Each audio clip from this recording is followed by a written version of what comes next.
اعوذ باللہ من الشیطان الرجیم بسم اللہ الرحمن الرحیم هو الذی ارسل رسولہ بالہدی ودین الحق لیظہرہ علی الدین کلہ وکفی باللہ شہیدا۔ قرآن مجید میں اللہ تعالیٰ کی ذات گرامی ارشاد فرماتی ہے کہ یہ جو دین اسلام ہے یہ ایک نہ ایک دن غالب ہو کر ہی رہنا ہے، اس کا غلبہ ہو کر ہی رہنا ہے۔ مشرق سے مغرب تک، شمال سے جنوب تک، زمین سے آسمان تک کلمہ گونجے گا، ضرور جو گونجے گا۔ جناب نبی کریم صلی اللہ علیہ وآلہ وسلم کا دین و کلمہ گھر گھر کونے کونے تک پہنچے گا۔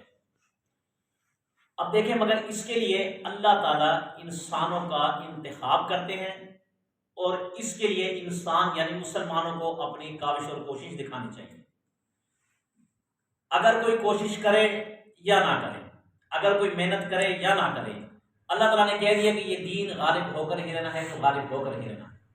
تو کیوں نہ ہم اس دین کے غلبے کے لیے اپنا اپنا حصہ ڈالیں، اپنی اپنی کوشش کریں، تاکہ قیامت کے دن ہمارا نام بھی اس میں آ جائے کہ جس نے نبی پاک صلی اللہ علیہ وسلم کی دین کے غلبے کے لیے محنت کی، ان میں ہمارا نام بھی آ جائے۔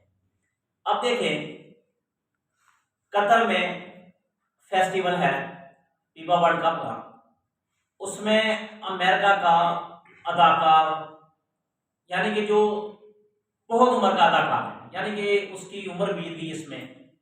اب دیکھیں، اس بچے سے سوال کرنا تھا اور اس کے دل میں اسلام کی محبت کا اترنا تھا۔ آج اس کے بارے میں مصدقہ سوشل میڈیا سے اطلاعات آ رہی ہے کہ اس بندے نے کلمہ پڑھ لیا، لا الہ الا اللہ محمد رسول اللہ، مسلمان ہو گیا۔ میرے خیال سے شکل سے تو یعنی کہ کنفرم مجھے پتہ نہیں ہے، مگر شکل سے اس کی عمر مجھے لگتی ہے تقریباً 55 سال کے قریب مجھے لگتی ہے اس کی عمر ہے۔ اب دیکھیں، 55 سے 60 سال اس کی عمر ہے۔ اس سے پہلے جو اس کی زندگی گزر چکی ہے، وہ زندگی اس کی گزری ہے گناہوں میں، اسلام سے دوری میں، اسلام سے بغض میں گزری ہے۔ مگر قطر میں جو فیسٹیول ہوا، اسلام کو ظاہر کیا گیا، اسلام کا اخلاق بتایا گیا، اسلام کا حسن بتایا گیا۔ اس آدمی نے دیکھا کہ اسلام کے بارے میں تو ہمیں لوگوں نے کچھ بتایا، مگر اسلام اندر سے کچھ اور ہے، بڑا مزے والا دین ہے۔ اس نے اپنی 60 سالہ 55 سالہ کیریئر پر لعنت بھیج کر کلمہ پڑھ لیا کہ اب میرا اصل کیریئر یہاں سے شروع ہوتا ہے۔ کلمہ پڑھ لے، مسلمان ہو گیا۔ اب یہاں پر ایک سوال ہے کہ دیکھیں، انڈیا میں جب آئی پی ایل ہوتا ہے تو اس سے پہلے جو ایک تقریب منعقد کی جاتی ہے، اس میں گلوکار بلائے جاتے ہیں، یعنی کہ اس میں کہہ لیں کہ بے حیائی کنجر خانہ ہوتا ہے۔ اب وہ کام انڈیا والے کر رہے ہیں۔ جب پاکستان میں ہوتا ہے تو پاکستان بھی یہی کرتا ہے، اپنا پی ایس ایل شروع کرنے سے پہلے کہ یہ بھی گلوکاروں کو بلاتے ہیں، اداکارہ آتی ہیں، یہاں پر گانے گاتی ہیں، یعنی کہ جیسا ان کا ماحول ویسا ان کا ماحول، دونوں کا ماحول سیم ہے۔ اب کل قیامت کو اگر ان سے اللہ سوال کرے کہ آپ نے اسلام کیوں نہیں قبول کیا، یعنی کہ آپ سے یہ بات شیئر کر رہا ہوں کہ اگر ان سے یہ ہو کہ آپ نے اسلام کیوں نہیں قبول کیا، اگر انڈیا کے کافر اٹھ کر کہتے کہ ہم اسلام کیسے قبول کرتے، جو ہم کرتے تھے وہ تو مسلمان کرتے تھے، ہمیں تو کبھی اسلام اور کفر میں فرق ہی نہیں محسوس ہوا، یعنی کہ سمجھ آ رہی نا کہ اسلام اور کفر میں فرق ہی نہیں۔ اب دیکھو، وہ کلمہ نہیں پڑھتے، نبی کو نہیں مانتے، وہ اپنے تقریب شروع کرنے سے پہلے گانے بجاتے ہیں، میوزک ہوتا ہے، بے حیائی والی باتیں ہوتی ہیں۔ یہ بھی جنہوں نے کلمہ پڑھا، جو نبی کو مانتے ہیں، قرآن کو مانتے ہیں، ان کا بھی جب فیسٹیول شروع ہوتا ہے تو یہ بھی وہ کرتے ہیں جو یہ کرتے ہیں۔ اب اسلام اور دونوں میں کیا فرق ہے؟ کوئی فرق نہیں۔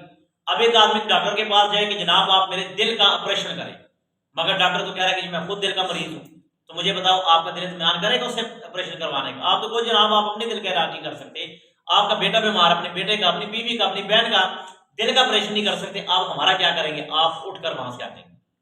اب دیکھیں نا، جب آپ کفر اور اسلام میں واضح طور پہ فرق کریں گے تو پھر جا کر اسلام کی حقانیت سمجھ آتی ہے۔ جیسے کہ قطر میں ہوا، اب قطر میں اس امریکہ جو اداکار تھا اس نے کلمہ پڑھ لیا، اور اس کے بعد ایک اور ویڈیو آئی، جناب 60 سے 70 لوگ کھڑے ہیں اور ایک آدمی ان کو اونچی آواز سے کلمہ پڑھا رہا ہے، اور وہ لوگ کلمہ پڑھ رہے ہیں صرف کیا؟ اسلام کی حقانیت دیکھ کر، اسلام کی محبت دیکھ کر، اسلام کا پیار، اسلام کا اخلاق، اسلام کا خلوص دیکھ کر وہ لوگ کلمہ پڑھ رہے ہیں۔ اس لیے ہمیں بھی چاہیے کہ جو اسلامی طرز کی زندگی ہے، اسلامی ملک ہے، اس میں اسلامی طرز کے مطابق کی جائے، تاکہ اسلام اور کفر میں واضح طور پہ فرق نظر آئے۔ کہ کفر کیا ہے، اسلام کیا ہے۔ اگر ہم ان کی نقلیں اتاریں تو پھر تو یہ کوئی مزیداری والی بات نہیں۔ ہاں اگر ایسا ہو کہ جناب چلے ٹھیک ہے، انہوں نے کبھی تلاوت قرآن پاک سے اپنے اب دیکھیں اگر انڈیا والے یہ کریں کہ اپنا آئی پی ایل شروع ہونے سے پہلے جناب وہ کسی کو تلاوت کے لیے کھڑا کر دیں، کسی کو نعت کے لیے کھڑا کر دیں، کسی کو بیان کے لیے کھڑا کر دیں، یقین مانے ان کے لوگ اٹھ کر ان کو جوتے ماریں گے کہ تمہیں کیا ہو گیا، تم بے دین ہو گئے ہو، تم نے اسلام کو قبول کر لیا، مسلمانوں کی مذہب پر آ گئے ہو۔ اب دیکھو نا، کریں گے، ہوگا ایسا ضرور ہوگا۔ اور پاکستان میں جب ایسا ہو کہ تلاوت نہیں ہے، نماز نہیں ہے، ذکر نہیں ہے، اذکار نہیں ہے، ڈائریکٹ جناب ڈول باجے سے میوزک سے شروع ہوتا ہے، تو پھر مسلمان اس کے خلاف آواز کیوں نہیں اٹھاتے؟ سوشل میڈیا کے ذریعے کیوں نہیں سہارا لیتے ہیں کہ جناب اسلامی ملک ہے؟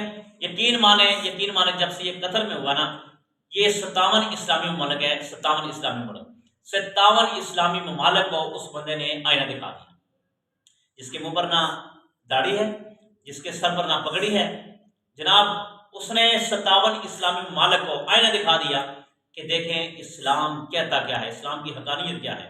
اور کیا پتا کہ اللہ تعالیٰ کو یہ ادا اس کی اتنی پسند آ گئی ہوگی، اس کی بخشش کر دی، نہ جانے لگو کون سی ادا پسند آ جائے۔ پورے مسلمانوں نے اس کی تعریف کی ہے، پورے مسلم ممالکوں نے اس بندے قدر کی تعریف کی کہ جو اس نے کام کیا۔ یقین مانے مسلمان تو مسلمان، کافروں نے بھی تعریف کر دی، کافروں نے تعریف کر دی ہے کہ ٹھیک ہے، جیسا بھی کوئی اس کا وہ مسلمان ہو گیا، اسلام کو ماننے والا، اس نے اگر اپنے طریقے کے مطابق یہ کام کیا تو بالکل ٹھیک کیا، اور اس کی وجہ سے نہ جانے کتنے لوگ ہدایت یافتہ ہوئے، کلمے میں آگے اسلام پڑھ لیا۔ اللہ سے دعا ہے کہ اللہ ہمیں بھی اسلام کے مطابق زندگی بسر کرنے کی